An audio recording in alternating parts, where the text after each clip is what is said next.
Maaari nating gawin ang kahit ano, pero hindi lahat ay nakakabuti o nakakatulong. Huwag lamang ang sarili ninyong kapakanan ang inyong isipin, kundi ang kapakanan din ng iba. Kumain kayo ng anumang nabibili sa pamilihan ng karne, at huwag nang magtanong kung ito ba'y inihandog sa mga Diyos-Diyosan o hindi, upang hindi na kayo usigin ng inyong konsensya. Sapagkat sinasabi ng kasulatan, ang mundo at ang lahat ng naroroon ay pag-aari ng Panginoon. Kung imbitahan kayo ng isang hindi mananampalataya sa isang salo-salo at gusto ninyong dumalo, kainin ninyo ang anumang ihain sa inyo nang hindi na nagtatanong kung ito ba'y inihandog sa mga Diyos-Diyosan o hindi, upang hindi na kayo usigin ng inyong konsensya.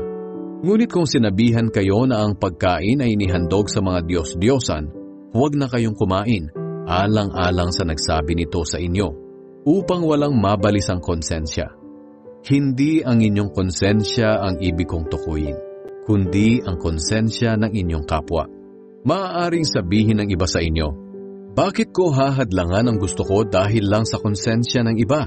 Bakit ako susumbatan sa pagkain ko ng isang bagay na ipinagpasalamat ko naman sa Diyos?